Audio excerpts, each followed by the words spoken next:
Okay, everyone, this is my spoiler review of X-Men the Animated Series, Season 4, Episode 8, Nightcrawler. This originally came out May 13th, 1995, and it was originally part of the end of Season 3.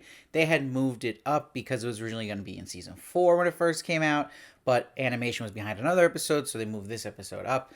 So we finally get to see Nightcrawler here. It's still, even when it came out at the end of Season 3, it's surprising how long they waited to introduce Nightcrawler, being that he's such a big character in the second team of X-Men we see in the Uncanny X-Men, and he's a very popular character. Now, you knew this was going to take place in Germany this episode. You see that the angry people in this town, it's got a very Hunchback of Notre Dame, Beauty and the Beast vibe, where they want to get rid of this person they think is ugly. He's a monster, he's a threat, so they all just assume he's a demon because he looks like one, but he's just a mutant. Now, what's cool is when we see Nightcrawler in the beginning of this episode, we get to see him do all his circus moves here, so they hint at his backstory, where he's swinging on different poles, leaping from building to building, and we, of course, get to see his awesome teleportation powers. But you also get a hint at how religious this episode's gonna get, where he says, "Heartless fools, they know not what they do," so the "know not what you do" line is already sounding biblical and sounding a lot like Jesus here with Nightcrawler.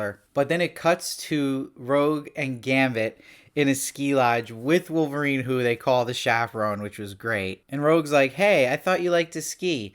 And Wolverine has the best reply, "This is sitting around drinking cocoa and getting funny looks from rich people." But this is where Wolverine will overhear someone talking about a town where they think there's a demon in it, so this gets him excited about actually being out here and something to do. And we get this great cameo that is so hard to catch, but when we first see the ski lodge, really quickly, they show Mary Jane Watson from the Spider-Man animated series, and she's drinking a Spidey mug to confirm it. So they decide to ski to go to the German town so they can still do what they were planning to do.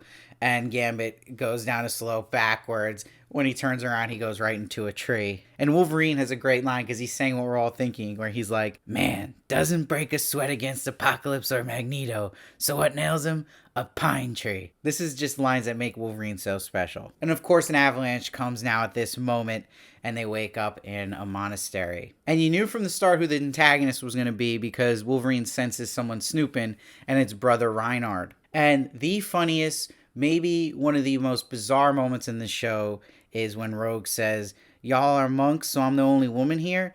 And the monk goes, "Yeah, would you be kind enough to accept something more appropriate to wear during your stay?" And Rogue says, "Don't want to make the natives restless." I was shocked this line was in this episode. I was dying laughing. I couldn't believe it. Gotta keep these horny monks at bay. And then what's really funny about the animation in this episode is then when we see them eat with the monks, that Rogue is covered up. And then when she goes to say she's going to check on Gambit at the end of the scene, she's not covered up. She's in her original ski outfit. And then when she's up checking on Gambit, she's back covered up. So the animation is inconsistent with her outfit there. So they definitely toyed with how the story was going to work on that and hoped you didn't notice. But we'll see that Brother Reinhardt was actually going to attack Gambit. This is where Rogue catches him, but doesn't totally find him, and then Nightcrawler finds Rogue, and then Wolverine shows up.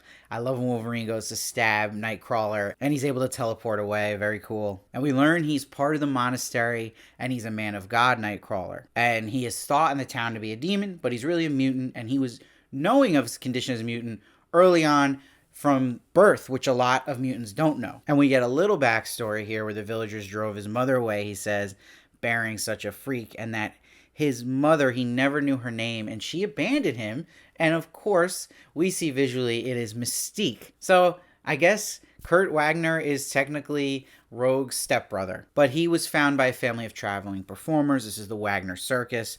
So that is also where he got his name Nightcrawler, and he loved being in the spotlight. This is where he was accepted as a freak. But then he goes, "When lights went out, I was still an outcast."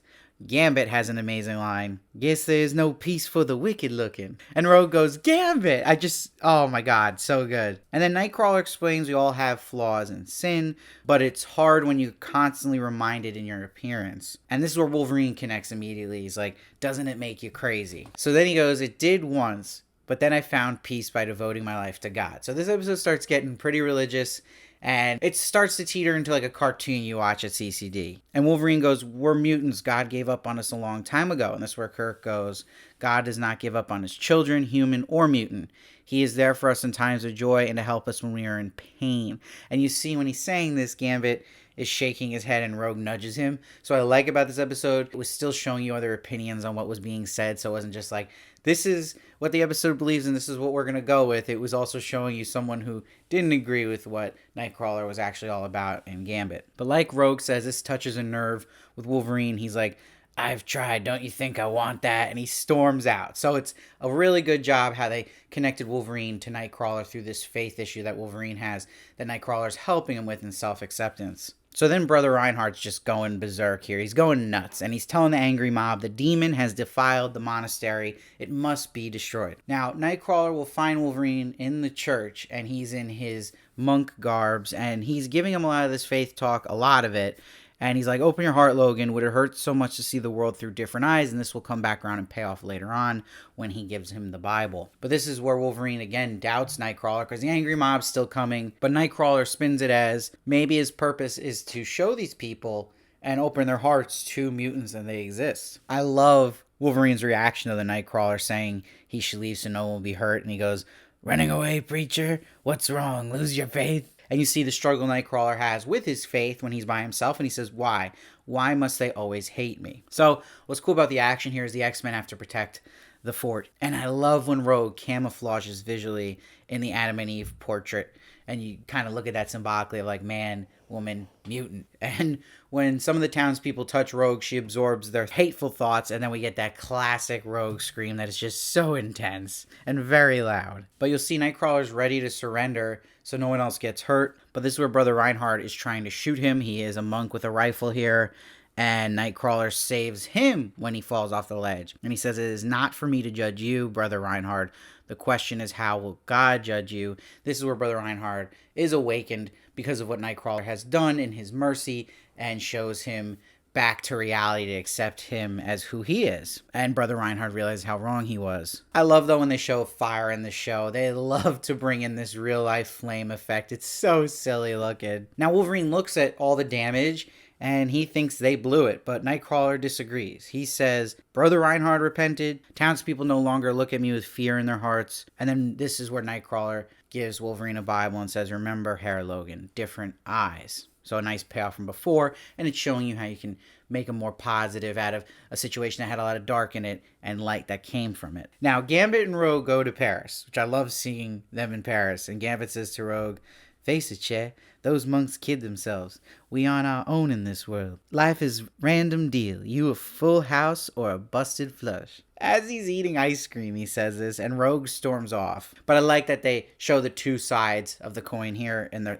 philosophy, and that Rogue finds herself kind of torn in the middle. And she says, what if he's right? What if there is nothing else? And she finds Logan in the church, praying the passage that Nightcrawler had highlighted for him that says, I will give thanks to you, O Lord, for though you were angry with me, your anger turned away and you comforted me. I will trust you and not be afraid. And this brings tears to Rogue's eyes as she sees Logan opening himself up to this, and a passage that really works for a character like Logan and trusting back in his faith and dealing with his own anger. And it's really strong in that sense, the episode, but it's also just a strange episode because the whole show really hasn't dipped into like very religious philosophies, and this one doesn't just kind of dip into it. It leans into it. And I hope when X-Men 97 comes out and we see Nightcrawler that we have a little more fun with him and they don't angle him too religious where he becomes super preachy and becomes that character like a Gabriel from Walking Dead, let's say, that all their characters about that they kind of can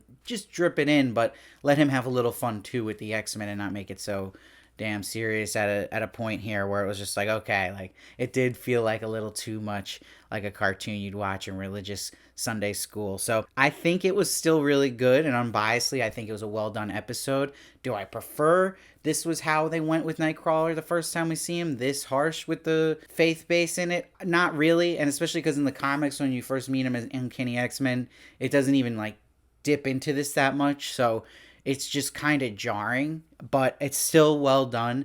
So I'm going to give it an 8.4. And I think that it was smart they showed Gambit having a different philosophy so it wasn't too preachy the whole episode as a whole. And I think it has a lot of good lessons in general for kids to watch, being a kid's show. So I do appreciate it for that. But I hope we get to see more Nightcrawler in X-Men 97 and they get to have a little more fun with him and just him being an X-Man. Let me know what you thought of this episode down below. I'd love to hear your thoughts. I read every comment. I try to respond as many as I can. Hit that sub button. I can use all the help I can get for this new X-Men channel. It's going to be all X-Men stuff, so you're not going to want to miss a thing. And I'll see you next time.